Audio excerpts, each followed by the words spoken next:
Thiam a-t-il suffisamment d'endurance pour ne pas jeter l'éponge? Son retour au pays s'est fait en fanfare, au son des tam-tams et grelots, au son des tambours et trompettes, après avoir disparu des écrans radars il y a pratiquement un quart de siècle. Sa réapparition s'est avérée soudaine, intéressée, avec un appétit aiguisé, de quoi avoir l'eau à la bouche quand Thiam croit dur comme fer que c'est l'occasion inespérée de faire main basse sur le parti de son emblématique grand-père. Resté trop longtemps en embuscade dans ses bureaux feutrés de l'Occident, l'héritier naturel de Nanan est venu en grande pompe, sur un tapis royal dressé rien que pour lui, pour occuper le trône, taillé sur mesure.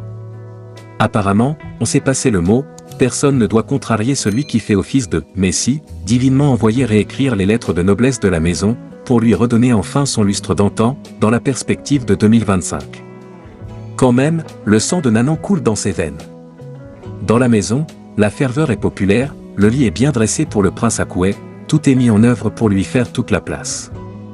Et gare aux Kanga qui oseraient gâcher la fête, on les remettrait vite à leur place. Ils auront beau crier à l'injustice, à l'ingratitude après avoir mouillé le maillot pour le parti tandis que l'ingénieur était peinard au fréon, on se moque de leur pleurnicherie. Qu'ils arrêtent d'agacer tout le monde, murmure-t-on dans les coulisses.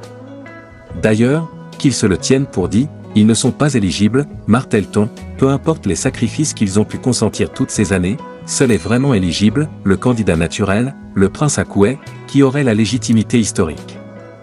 Il pourrait même rester inactif politiquement, refusant de se salir les mains, durant pratiquement 25 ans, il pourrait même ne pas payer ses cotisations 10 ans durant au bureau politique, on s'en fout de toutes les façons, c'est Thiam, on connaît. Il n'a qu'à se mettre à jour de ses cotisations, et le tour est joué pour le banquier de renom. Au moment où les thiamistes s'y attendaient le moins, la suspension du congrès extraordinaire par la justice est tombée comme un coup près, les faisant dégringoler de leur petit nuage. C'est la douche froide pour leurs champions. Blesson et Oura, issus de leur propre rang, sont passés par là, pour dénoncer le folklore entourant le processus électoral. Coup dur pour l'ingénieur international avec ses solutions pratiques, il apprend à ses dépens qu'en politique, rien n'est gagné d'avance, lui qui croyait être en roue libre. Dans le marigot politique ivoirien et ses redoutables sables mouvants, seuls les durs avancent, des gens résilients, faisant preuve d'un courage hors norme, et prêts à aller au charbon. Le tableau ainsi présenté, on se demande si Thiam a suffisamment d'endurance pour ne pas jeter en fin de compte l'éponge, lui qui n'a pas hésité à faire ses valises dardard, au lendemain du coup d'État de 99, à quitter purement et simplement le pays, et à rester loin des siens durant quasiment un quart de siècle. Au-delà des flagorneries et des discours dithyrambiques de partisans surexcités, pour s'imposer dans le marigot politique ivoirien, il faut au fait d'armes, par le passé, le Woody a donné de la voix, marché, sué, s'est retrouvé dans l'univers carcéral, pour finalement accéder à la magistrature suprême.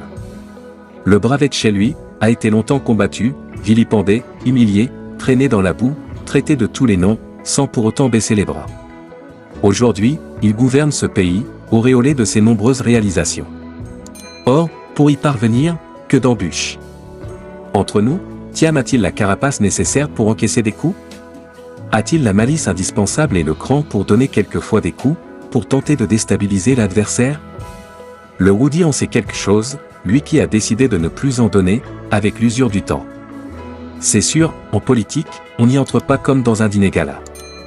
Thiam a tout intérêt à le savoir, pour ne pas vite déchanter, c'est une affaire de garçon.